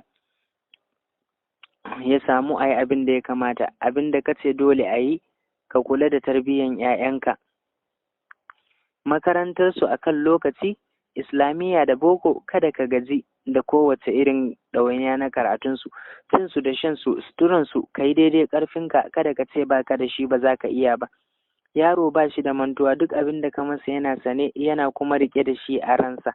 Wata rana idan ya girma zai kama ka da shi. Sannan kuma su kuma yara sun kawo ƙarfi, idan ka kyautata musu sun san kana ƙaunansu, tun suna ƙanana ka nuna musu ƙauna da kyautata musu, kuma a lokacin da suka girma za su rama maka, su ɗauki nauyinka da wahalarka, lafiyarka da cinka da shanka, nauyin matarka da ƙannen ƙananan yara duk za su ɗauki nauyinsu, ba ganin ido ba. Ba wai za su ji kyamar cewa ai uwarmu ba ɗaya ba ne, domin kai ma haka ka tsara ka koyar da su. Kaga kenan wannan yana samuwa ne daga gare ka. Kyakkyawan tarbiyya da za ka yi wa 'ya'yanka za ta yi amfani gaba. Idan ko ba haka ba, kullum ɗanka idan baka ba shi kyakkyawan tarbiyya da kuma ilimi na addini da na boko ba, ka yi wa kanka, domin irin hakan ne za ka ga yaro ya lalace, ya ɓaci da shaye-shaye, shi ma bai da amfani, kuma bai amfani kansa ba bare ya amfane ka kai, sai dai kullum ya ɗauko maka rigima, kana tsoho baka huta ba da tashin hankali da fitinar yaronka ɗan zamani. Shi kenan ka ɓata bakwai ɗaya bata gyaru ba, baka yi masa tarbiyya ba, gashi kuma yanzu tsufa ya yi, shi ya karɓi ragamar da zai kamata ya taimaka maka, amma ina ga tsufa ga tashin hankali ga kuma ciwo su haɗu su maka yawa ligif. Kai ka sani, kai ka jawo wa kanka. Wannan kenan. A ci gaba da bayaninmu kuma na irin matan da maza suka fi so, maza ma to haka ne da abin da suka fi so. Wasu mazan sun fi so su samu mace fara, su je wasu mazan damuwansu farar mace, 'yar dumui-dumui da ita, ba doguwa ba kuma ba gajeriya ba. Haka kuma suna son mace kyakkyawa, mai ɗan faɗin fuska da yalwar gashin gira da ido. Mace ma abociyar kyau da iya kwalliya, mai dogon wuya da wadataccen kirji, ma'ana mai manyan nonuwa kenan, da ƙugu mai duwawu daidai gwargwado, ma abociyar son ƙamshi, mai tsafta da iya ado da ɗaukar hankali, da kuma za ta rinka walwali tana zabga ƙamshi, mai iya tako da jan hankali, tana tafiya cikin yauƙi da yanga da to dai da kuma karairaya kamar ba ta son taka ƙasa. Suna son mace wadda za ta iya lafazi, take kwantar da murya, take karya harshe, har ma ta lankwasa shi cikin gwaninta da kuma salon iya kwantar da murya ga mai gidanta.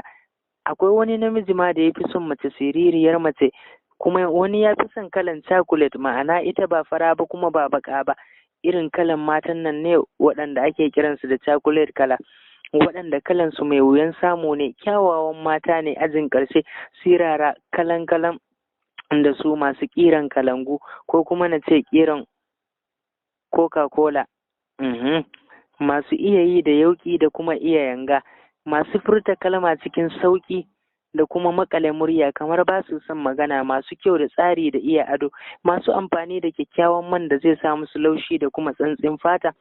Mata fa kenan masu sanin takan kwalliya da kuma azababben kyau, masu ruɗa samari yan zaman banza akan hanya. Wani namijin fa ya fi son mace mai kiba, babbar mace mai kiba da girma, wacce za a kira ta, wadda ake kira da katifarka, ma'ana cikakkun mata, manyan mata waɗanda aka fi wa laƙabi da matan manya. Irin waɗannan matan ne za ki ga waɗansu mazan sun fi so, ba kowace, idan sun wuce babu raini ga kowane ɗa namiji, domin cikakkun mata ne su, masu kyan zati da ƙwarjini, kuma maza suna son irin waɗannan matan. Wasu maza don komai nasu a cike yake, suna kuma da kyan sura da kyan diri, ga sunan yan duma-duma, idan suka motsa komai na jikinsu motsawa yake yana rawa da girgiza. Mata masu takun ƙasaita da iya taku na jan hankalin ɗa namiji, da yadda komai nasu yake tafiya idan ya gansu komai a tsatsaye yake. Kan sai ka ga maza sun kafa musu ido don cikar halittarta da kuma baiwa. Idan mace tana son ta zama sarauniyar mata ta yadda za ta zama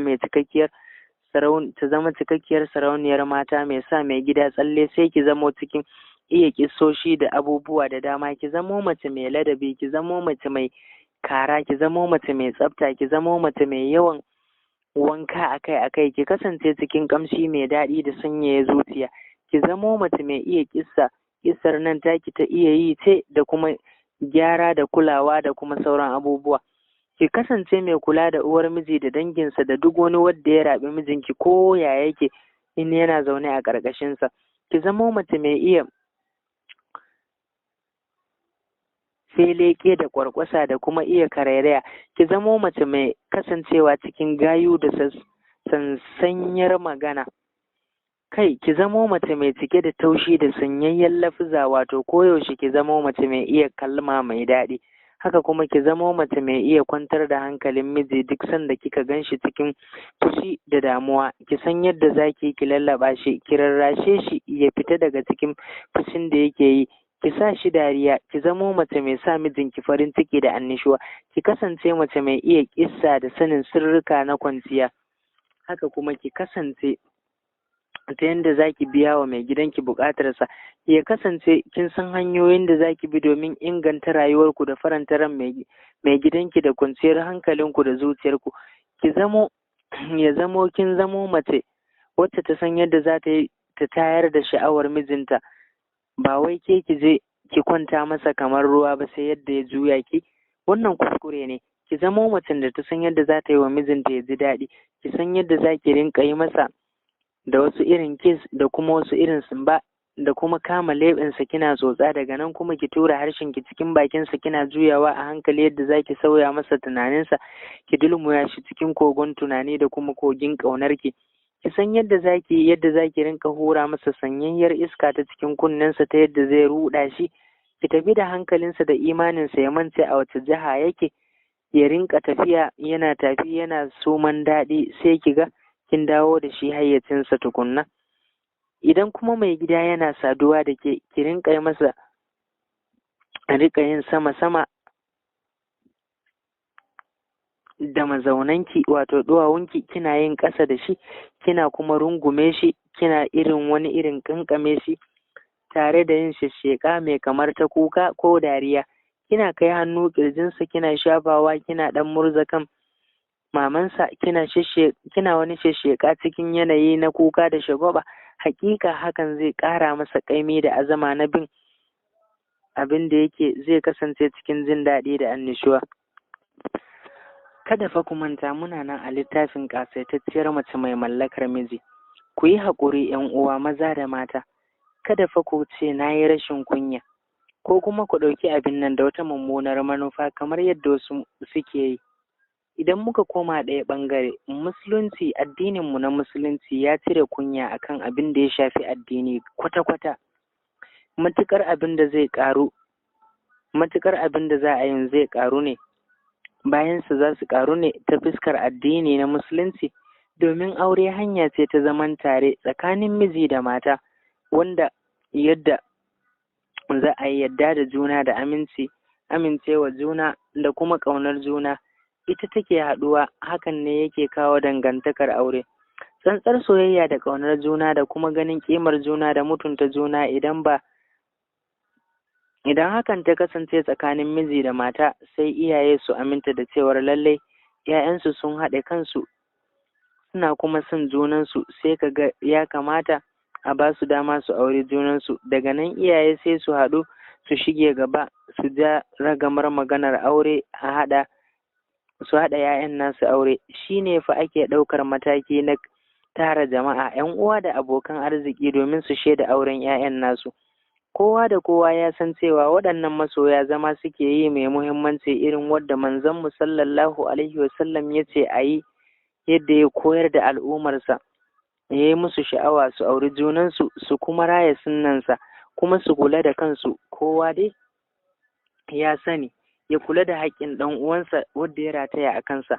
Kamar kai namiji ya zama dole ne ka san cewa za ka iya ɗaukar nauyin matarka na cinta da shanta, suturanta, wurin zamanta da daidai ƙarfinka. Kula da lafiyarta da damuwarta ta kasance cikin nishaɗi da farin ciki, kada ka bar ta cikin kunci ko kuma wahala.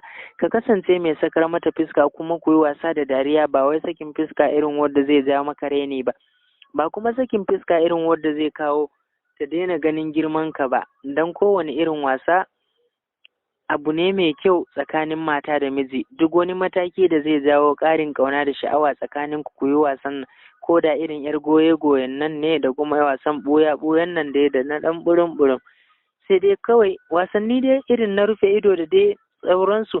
Ka rinka zungurinta idan ta kawo maka wawura za ta kama ka zille. To ka gani wannan ma duk dai wasanni ne, don haka kada ka kasance mai yawan fushi. Ta ga kaman ta zille, tana zille ma, kana zille mata ka kasa kama ta, sai ka yi fushi ka tsaya ka kama, sai dai kawai ta tsaya ka kama ta. Za ka ga tana tsallen murna ta kama ka.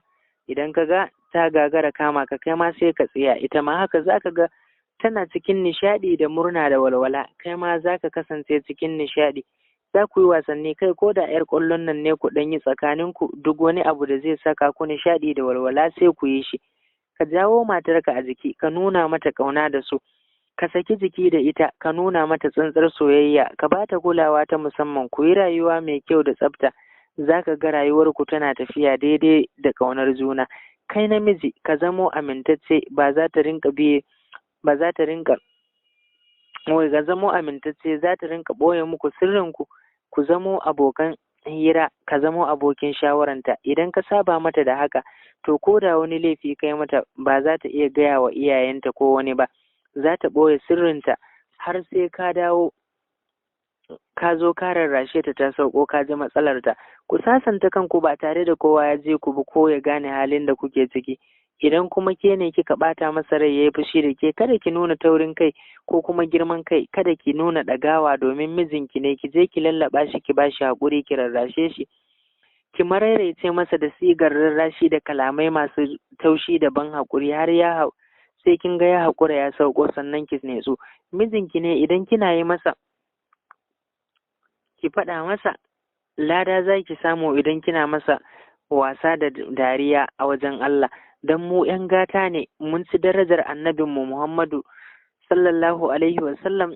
Allah ya bamu addini mai sauƙi. Ba mu zo lokacin jahiliya ba, zamanin jahiliya ne kafin bayyanar musulunci. Labarin wannan zamani kamar shimfiɗa ne ga tarihin musulunci. A lokacin da annabi Ibrahim da annabi Ismaila babu wani abin bauta da gaskiya sai Allah, kuma Ubangiji ba shi da abokin tarayya, duk sai aka ce goce masa tsawon zamani suke. Jama'a sun karkace hanya, sun mayar da gumaka shine abin bautarsu, saɓanin maɗaukakin sarki Allah. Ƙaba kuma ɗakin Allah mai tsarki, wadda a nan ne ake ajiye domin bautawa sarki Allah, to sai suka mayar da ɗakin gunki ɗakin tsafinsu. Masu tarihi sun ce a lokacin kuwa ɗakin Ƙaba a cikinsa akwai gumaka guda 360, wato kowace rana akwai gunkinta. gunkin da za a ajiye har tsawon shekara ya zagayo, kuma kowace ƙabila da nata gunkin abin bautawarsu. Abin mamaki kuma sai tsatson da annabi zai fito su ne kaɗai ba su taɓa bautawa gunki ba, suka kasance daban. Wani babban mutum mai tsaron ɗakin ƙaba, wadda a lokacin ake kiransa da Amru bin Luhaib, shi ne ya fara sayo gunki daga ƙasar Sham wato Siriya, ya kawo shi Makka ya ajiye a ƙofar ƙaba, ya sa mutane suka fara sujjada gare shi suna bauta masa. Daga nan ƙabilu da yawa suka je suna sayo nasu, wasu kuma sassaƙowa suke yi. Hasali ma dai daga nan ne aka fara bautar gumaka a ƙasar Makka, har ya yi ƙarfi, har ya dasashe imanin mutane wasu da dama. Kuma ko a lokacin ma larabawan nan da ake zance sun san Allah, amma fa a jahilcinsu sai suke cewa Allah ya fiye nisa da yawa, roƙon ɗan adam ba zai isa gare shi ba, wai sai sun kama ƙafa da wani sannan zai isa. Shine suka ajiye gumaka kawai suna kamun ƙafa da su, don ma suna fuskantar su ma suna fuskantar sarki Allah. Abin mamaki kuma akwai waɗansu larabawa shiryayyu, ashe su ne za su zama mafitar annabi shiryayye. Kun ga kenan tun asali da sauran jama'a suka karkace, su waɗannan zuciyarsu bata bi kan harkan ba, ko a wani lokaci su suna biɗar Allah ne ya bayyana musu gaskiya, kamar yadda annabi Ibrahim da annabi Ismail suka nuna, su kuwa suka bi. Har izuwa lokacin kuma banda waɗannan akwai wasu Kiristoci, akwai kuma Yahudawa. Daular Kiristoci ita ne ta isa tsibirin Larabawa, ana jiran lokacin kuwa fadar Yahudanci kuwa a lokacin tana birnin Yasriba wato Madina. A lokacin jahiliya Larabawa suna ganin mata kamar wata masifa ce a gare su, Allah ya aiko musu duniya. Duk wanda ya ji godar aihuwa a gidansa, idan dai ya tambaya mai aka haifa aka ce mace ce, to nan ko sai dai kaga ya ji kamar wata masifa aka ɗora masa. A lokacin ne fa ake haƙa rami ake binne 'ya'ya mata. Kuna ji kuna gani, iyaye da ransu za a binne 'ya'ya mata da ranta da komai, haka za a sa ta a rami a binne ta.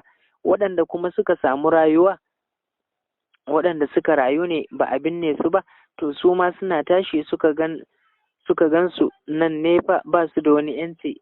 Sai ka ga mutum ya auri mata iya adadin da yake so, ya saki wadda ya ga dama, da ya gama abin da yake bukata, a duk lokacin da ya ga dama zai rabu da ita.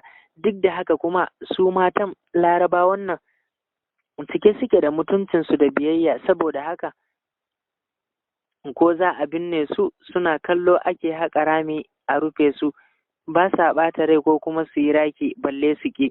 Su kuwa mazan Larabawa na wancan lokaci, giya ita ce kamar shayi a gare su. Caca kuwa da fashi da ƙwace su ne wasanninsu. To waɗannan su ne suka mayar da giya kamar shayi, waɗannan kuwa su ne ina ka ga cikakken hankali ga mashayin giya. Saboda haka ba su mai da kisan kai a wani abu ba. Yar magana kaɗan sai ka ga da zaran an tashi sai ka ji faɗa, daga nan kuma sai ka ga yaƙi ya tashi, shikenan sai a samu dalilin kisan juna. Hasali ma dai saboda ruɗewa har Larabawa suke kiran lokacin da zamanin jahiliya. To kun ga kenan idan muka yi nazari, tun lokacin jahiliya an san da musulunci, lokacin da bai ma bayyana sosai ba, mata sun kasance masu haƙuri da daraja da girmama na gaba da su, ga biyayya da kamun kai. Bare kuma a yanzu da musulunci ya zo, Allah ya bayyanar da shi, ya yi wa mata daraja, ya mutunta mata, ya ɗaukaka mata, har kuma ya yi ma mata baiwa da ni'ima ga duk abin da mata suke, abin da ya shafi aure ya sanya masa lada. Don haka ‘yar uwa, ki yi wa mijinki biyayya, lada za ki samu. Ki yi wa mijinki girki, lada ne. Ki yi masa wanka, lada ne. Ki yi masa wanki, lada ne. Duk da Allah bai ce ki ba, sai dai kawai ki yi masa domin kyautatawa da kuma ƙarawa kanki lada. Ki yi shara a gidanki, lada ne. Ki kwanta da mai gidanki, lada ne. Ku yi bacci tare, lada ne.